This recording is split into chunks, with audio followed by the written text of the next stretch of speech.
All right, the point of this video is to walk you through an example of finding the resultant displacement, and this is going to be kind of a difficult example. I wanted to give you an exposure to a difficult problem. This one's going to involve three displacement vectors, so let's go ahead and look at this. So starting off is just reading the problem and drawing it out. It doesn't have to be to scale, but just getting a good sketch of the situation. It says a bird flying encounters a storm. The bird changes direction to fly around the storm. If the bird flies 46 kilometers at 15 degrees south of east, 22 kilometers east, and finally 14 kilometers at 14 degrees west of south, what is the bird's resultant displacement? So let's just draw it out piece by piece. So first vector is 46 kilometers at 15 degrees south of east, and so that is going to be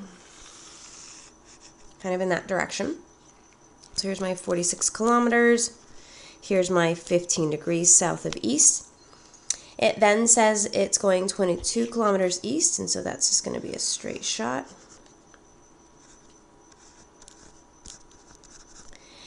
And finally 14 kilometers at 14 degrees west of south. So now I'm coming off kind of in this direction. And that's 14. So we have three different displacement vectors, and so I'm going to call this displacement 1, displacement 2, displacement 3. And our goal in finding resultant is to find from start to finish. Okay?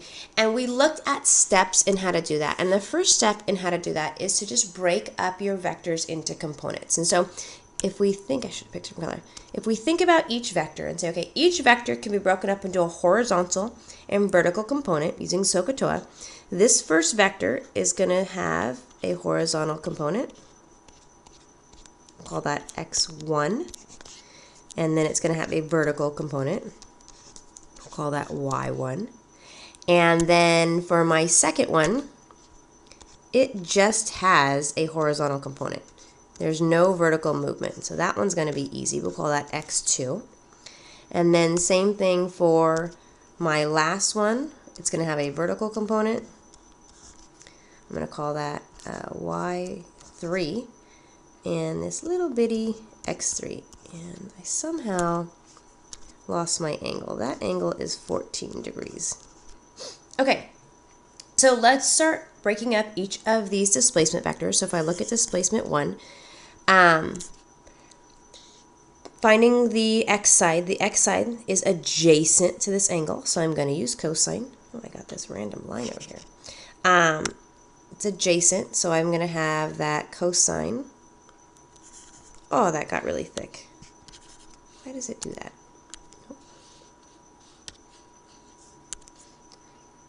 Okay, so the x side is adjacent, so it's going to be that cosine of 15 is equal to my x1 over 46. And my y over here is opposite, so I'm going to use sine.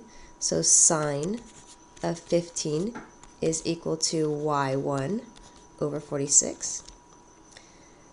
Okay, and mathematically we've gone through this, so you should know how to calculate these. So this comes out to be that x1 is going to have a value of 44.43 kilometers, and y1 is going to have a value of 11.9 kilometers.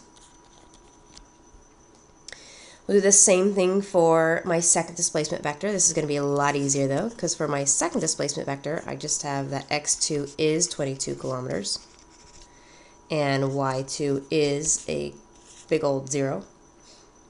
And then for my last one, for displacement 3, this one's a little tricky. Look here. If I'm finding my x value, look, my x value is here. My x value is actually opposite the angle.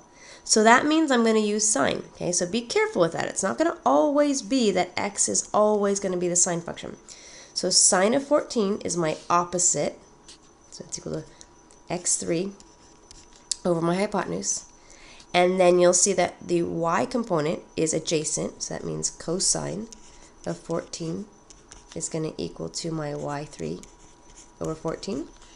And when you calculate that out, you get that x3 is going to equal 3.39 kilometers, and y3 is going to equal 13.58 kilometers. Okay, so first step is draw it out. Second step is to break each vector into its components, its horizontal and vertical components. Third step is to find your total x and your total y. And remember, the reason we are doing this is because we are trying to get from here all the way to there. And to do that, we need to find what this total x is and what this total y is. Okay, like this is our x total, this is our y total, to give us a nice big triangle. So one thing that you need to be careful with is how are we going to combine these. So let's kind of write that out. Keep changing the colors. This x1, this is definitely an east direction, and this y1 right here is south. This x2 right here, it's moving east. And 0 doesn't have direction. Okay, here's where it's tricky. This x3, do you see this little x3? It's moving to the left. It's moving west. So we got it. That's going to mean something when we combine our vectors. And y3 is going to be moving south. Okay, so direction definitely matters, so that when we are finding our x total, we're going to say, okay, east is 44.43 plus 22, nope, plus, not plus, minus 3.39. Okay, the reason there is a negative right here is the fact that this is moving west. Okay, and when things move west, we call that negative. And so this is actually going to give us a grand x total of 63.04 kilometers. We're going to do the same thing for our y's. Now, our y's are all going in the same direction, so they're all going to combine. Some people like to think, oh, well, it's going south, so should I make them all negative? Sure, you can make them all negative, but you're still going to numerically be adding up all the values. So you can easily say that, let's put a direction here. My x total is 63.04 kilometers east. And for your y total, you can just say it's 11.9 plus 0 plus 13.58. And that's going to give you 25.48 kilometers south.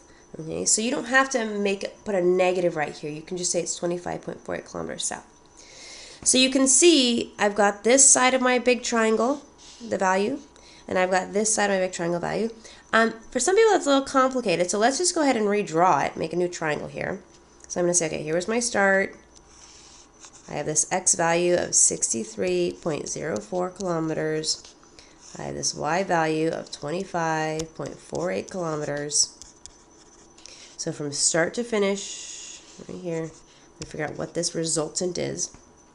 And we're going to do that using Pythagorean theorem. We know that Pythagorean theorem says that r is just going to equal to the square root of 63.04 plus 25.48, and that gives us a resultant of, I'm going to actually write it down here, of 67.99 kilometers. And remember, that is just the magnitude. That's just how big the number is. It doesn't tell us anything about direction. And for resultant, we definitely have to know the direction. And remember, direction is always from the start. Always from starting point.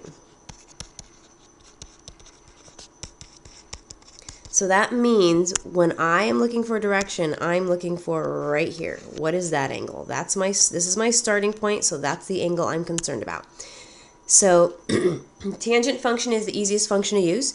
So I know that tangent of that angle is going to equal my opposite, so 25.48, over my adjacent, 63.04. And you calculate that out, and that's going to give you that the angle is 22 degrees. And again, we have to qualify that with the direction. So it's 22 degrees, and it's going down from east. So it's going south of east. And remember, there's that little trick. If you use the tangent function to figure out your direction, when you actually plug in your values, 25.48 was a south direction. 63.04 was an east direction, and so that tells me that my answer is going to be south of east. So my final answer is that my resultant displacement is 67.99 kilometers at an angle of 22 degrees south of east.